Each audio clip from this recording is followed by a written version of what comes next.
헤이워드라고 하는 분은 이런 이야기를 합니다. 사람이 불행한 이유는 사람이 재물을 소유하고 있다는 사실 때문이 아니라 재물이 그를 소유하고 있다는 사실 때문이다. 돈이 사람을 지배하기 때문에 문제가 생깁니다. 여러분, 성경에서 말하는 대표적인 우상이 뭡니까? 돈의 우상입니다. 문제는 만몬의 지배를 받고 있는, 그래서 만몬을 숭배하고 따라가는 이 삶의 불행의 이야기를 하는 것 같습니다. 그림 하나를 소개하려고 합니다.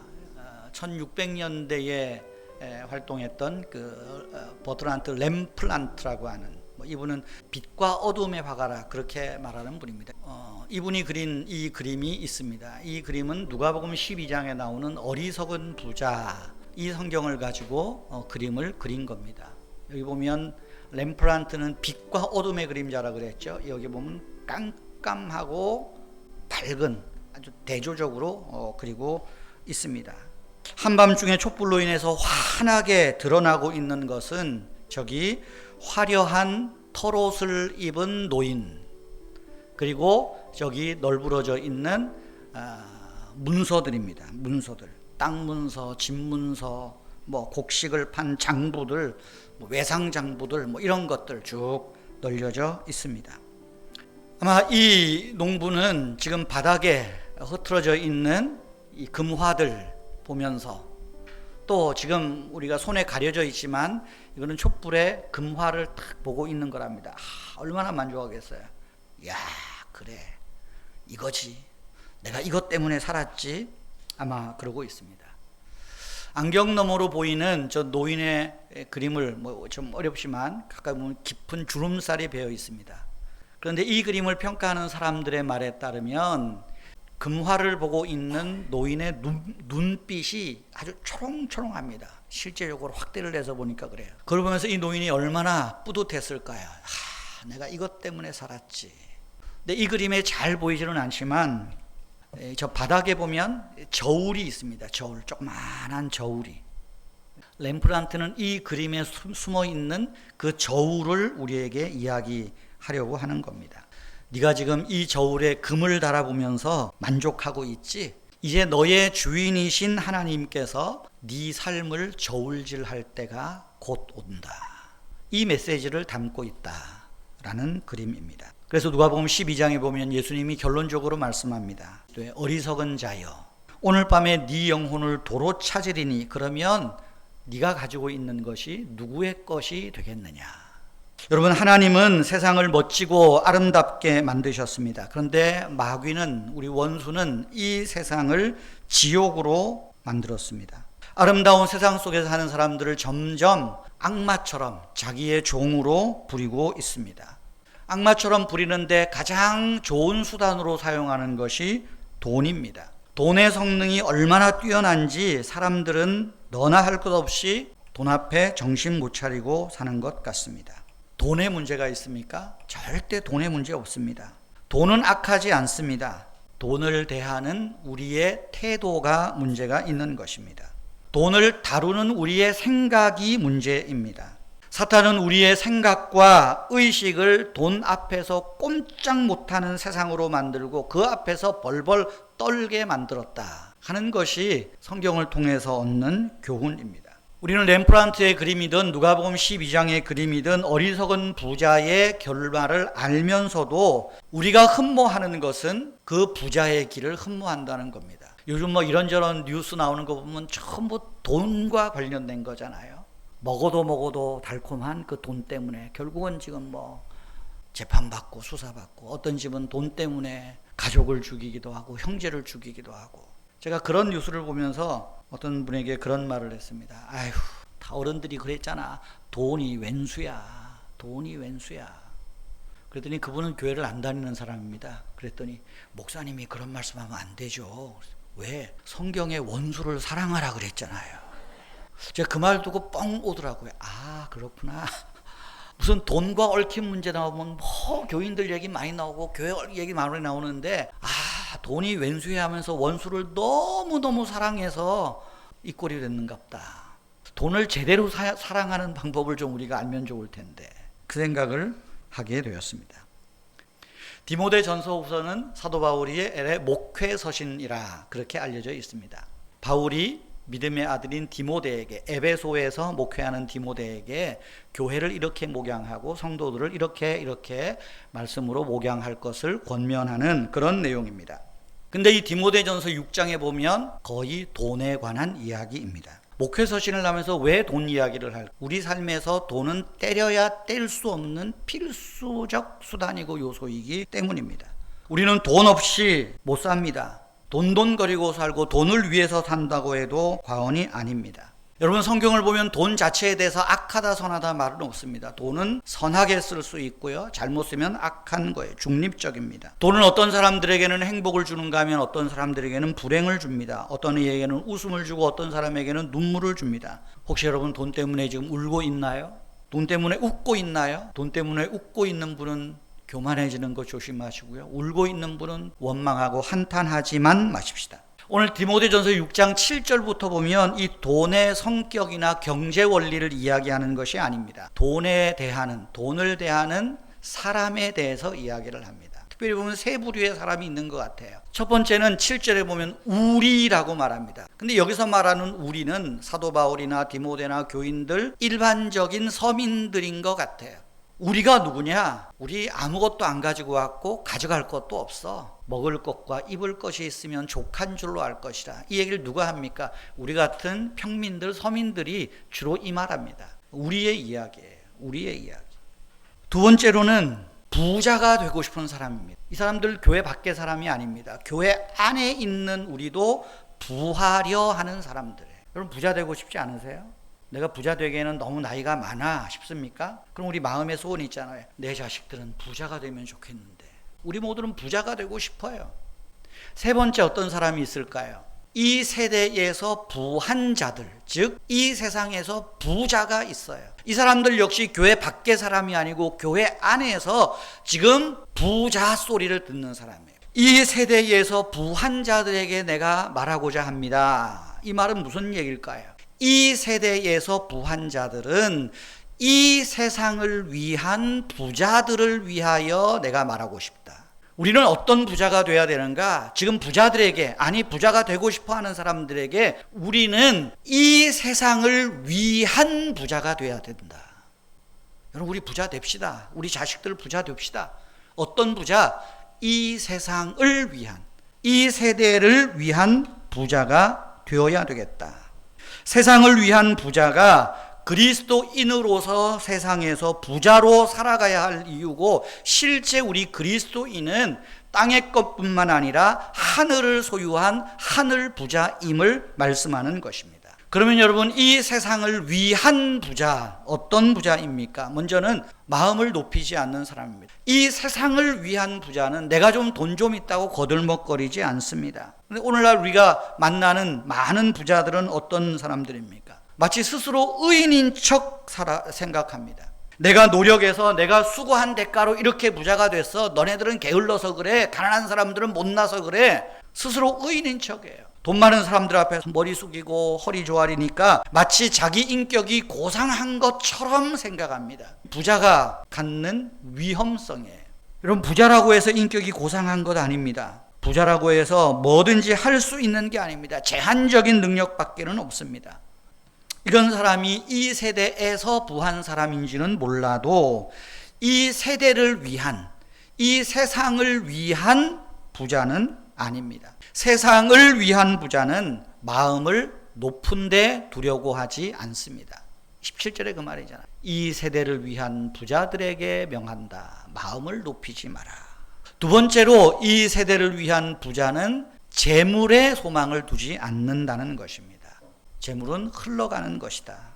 오늘 성경에 말하는 건 뭡니까? 정함이 없는 재물이라 그렇게 말하죠. 정함이 없는 재물. 유동성이 있다는 겁니다. 왔다 갔다 한다는 거예요. 왔다 갔다 하는 재물에 희망을 걸거나 소망을 두지 않는다. 그렇게 말합니다. 돈은 우리에게 소망을 주는 것 같지만 소망을 주지 못한다는 거예요. 두는 사람은 재물이 아니라 하나님께 소망을 둔다고 말합니다. 17절 마지막에 소망을 하나님께 두며. 왜 우리가 하나님께 둡니까? 하나님께서 우리에게 필요한 모든 것을 후히 주시고 누리게 하신다. 특별히 여기 후히 주사 누리게 한다는 말에 주목하십시오. 누리게 한다는 말은 즐거움이라는 말이에요. 즐기게 한다. 돈이 아무리 많아도 그것을 쓸 줄 모르고 즐길 줄 모르면 그것은 추한 겁니다. 누리게 한다. 누리게 한다는 거예요. 여러분, 세상을 위한 부자가 누리는 즐거움이 뭡니까? 18절에 보면 선을 행하고 선한 사업을 많이 하고 나누어 주기를 좋아하며 너그러운 자가 되는 것입니다. 이것이 누리는 즐거움이에요. 우리가 지금 돈이 많건 적건 간에 우리가 내게 있는 것, 적은 재물조차도 내가 즐거워하면, 그걸 내가 누리고 살면 그것이 이 세상을 위한 부자로 살아가는 길이라는 것입니다. 성도 여러분, 저와 여러분은 세상을 위한 부자가 되어야 합니다. 돈이 많고 적은 문제를 넘어서 이것이 돈을 대하는 신앙인의 자세입니다. 돈은 기회입니다. 돈은 은사입니다. 돈은 사명입니다. 많이 받았으면 많은 책임이 따르는 거예요. 우리 자녀들이 정당한 방법으로 주어진 환경에서 일을 하고 하나님께서 자녀들에게 후히 주셔서 이 세대에서 이 세상을 위한 부한 자가 되기를, 부자가 되기를 기도하시고 하나님께 소망을 두십시오. 여러분, 세상을 위한 부자로 사는 방법, 누리는 방법이 있습니다. 그 누리는 방법이 뭘까요? 먼저는 자족함을 연습하는 거예요. 자족하는 마음이 있으면 경건에 큰 유익이 있다. 자족을 연습해야 돼요. 자족을 훈련해야 돼요. 그것이 경건에 큰 유익이 있다. 경건이라는 말은 신앙이라는 말이에요. 자족함이 신앙에 큰 이익이 된다는 거예요. 신앙은 돈을 어떻게 대하느냐, 그것이 신앙생활이에요.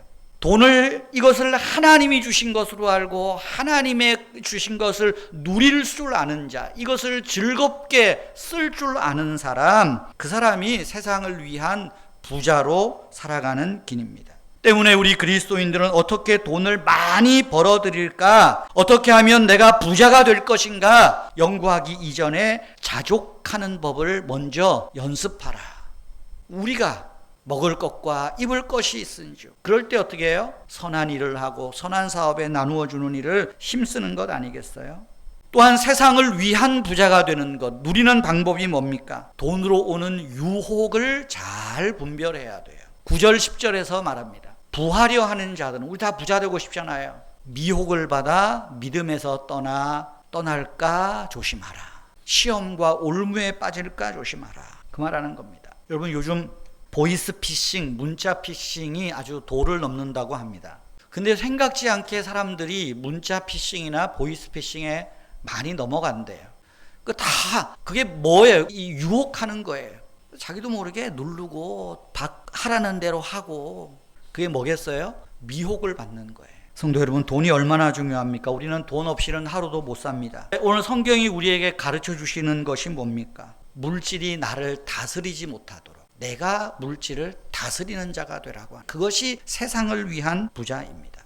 기독교 전통은 돈을 굉장히 중요하게 가르칩니다. 돈과 재물은 하나님의 선물이라는 것을 강조합니다. 수고하고 땀 흘려 노력해서 열심히 벌라고 말합니다. 하나님이 복을 주신다고 말합니다. 아브라함이 거부가 되었고 이삭이 거부가 되었다고 말합니다. 그러나 그것으로 그치지 않습니다. 바르게 사용하는 것이 세상을 위한 부자라는 거예요. 올 초에 이렇게 많이 언론에도 회자가 되고 넷플릭스에서 어른 김장하라는 다큐멘터리가 뜨더라고요. 뉴스에도 나오고 해서 어른 김장하 다큐멘터리 2편을 보았습니다.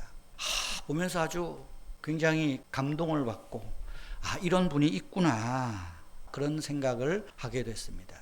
겨우 중학교 간신히 졸업을 했는지 못했는지 15살 때부터 삼천포 한약방에서 허드렛 일 하면서 약 썰어주고 하면서 한약 짓는 걸 배웁니다. 이분 그 넷플릭스 보니까 어떻게 한의사가 됐습니까? 옛날에는, 지금은 한의대를 나와야 시험 볼 자격이 있지만 그 옛날에는 그런 학력 제한이 없었대요. 그래서 18살에 한의사 시험 공고를 보고 시험을 봐서 18살에 우리나라 최연소 한의원, 한의사 자격증을 땄답니다. 그리고 이분이 그 사천에서 한의원을 개업을 하고 하다가 잘 돼서 진주에, 재작년 진주 문 닫을 때까지 진주에서 한의원을 운영을 하였습니다.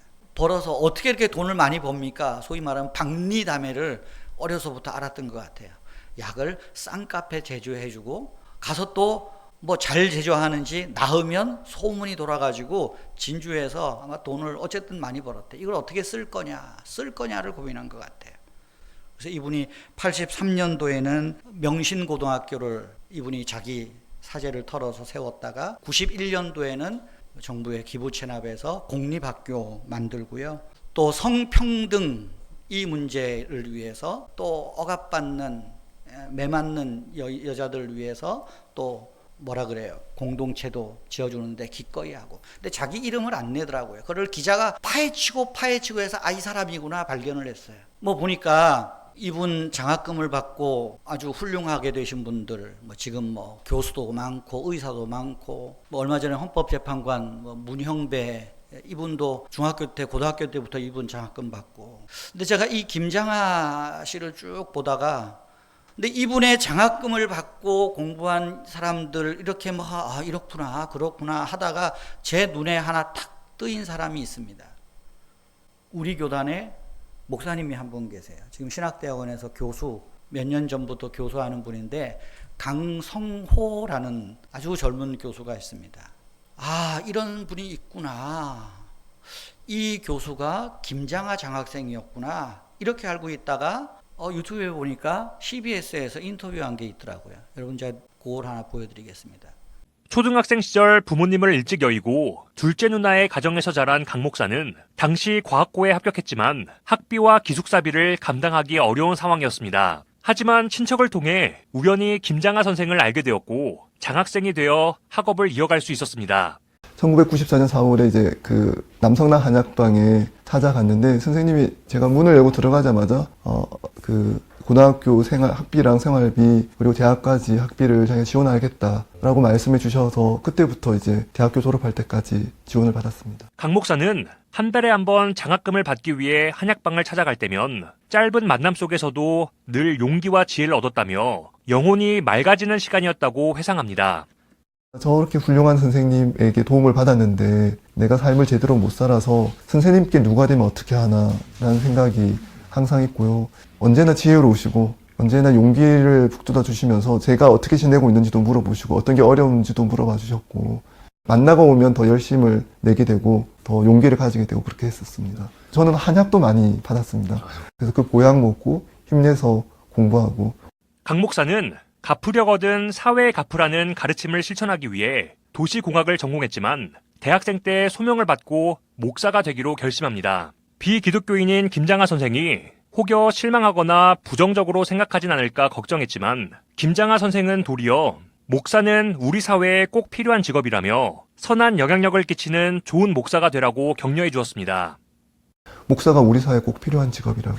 목사가 사람들에게 용기를 주고 또 바른 방향에 대해서 가르침을 주는 좋은 직업이니까 그 일을 잘 수행해서 사회에 도움이 되는 사람이 되라고 얘기해 주셨습니다. 오히려 칭찬해 주시고 권면해 주시니까 많이 용기가 났고요. 강성호 목사는 자신이 목회자와 기독교 윤리학자로 성장하는데 김장하 선생의 삶과 정신이 큰 본보기가 됐다며 그 삶에는 사랑과 겸손, 정의라는 기독교의 핵심 가치가 자연스럽게 흐른다고 말했습니다. 왜 어른 김장하라는 다큐에 사람들이 열광했는가 하면 그런 어른을 보기가 매우 힘들어졌기 때문이라고 생각을 하거든요. 지금 우리가 선 삶의 자리에서 낮아지고 하나님께서 주신 은사와 기회와 재능을 가지고 우리가 할 수 있는 섬김과 봉사의 일을 하면 그 묵묵히 낮아지는 그 일을 통해서 한국 사회 가운데 빛과 소금의 역할을 감당할 수 있을 것이고 그로 인한 결실을 맺을 수 있을 것이라고 생각합니다. 그래서 저는 이걸 보면서 그래, 이런 분이야말로 이 세상을 위한 부자다. 이 세상을 위한 부자. 저는 우리 성도님들이, 저도 그렇고요, 우리가 이 세상을 위한 부자가 되면 좋겠습니다. 돈이 많아서가 아니라 아까 말한 대로 선한 일을 행하고 선한 사업에 힘쓰고 나누어 주기를 좋아. 바로 이것이 우리가 생각할 돈에 대한 태도고 돈을 쓸 줄 아는 바른 그리스도인이 되어야 되지 않을까, 그런 생각을 해봅니다. 사랑하는 성도 여러분, 돈이 많건 적건 부자건 가난한 자건 저와 여러분들은 이 세상을 위한 부자인 것을 믿으십시오. 우리는 부자입니다. 하늘 권세를 가지신 그 하나님이 나의 아버지잖아요. 우리의 아버지잖아요. 내가 어떻게 하면 이 세상을 위한 부자로 살 것인가? 그래서 나를 통하여 누군가에게 내가 선한 영향력을 끼치고, 그래서 사람들이 나를 통하여 하나님을 조금이라도 볼 수 있다면 하나님께서 내게 주시는 이 부함의 자족함의 은혜들을 알게 하는 것 아닌가. 이것이 우리의 신앙에서 하나님께 영광을 올려드리고 사람들에게 유익을 끼치는 복된 삶이 되리라 믿습니다. 저와 여러분들이 세상을 위한 부자로 살아가시기를 주님의 이름으로 축원합니다.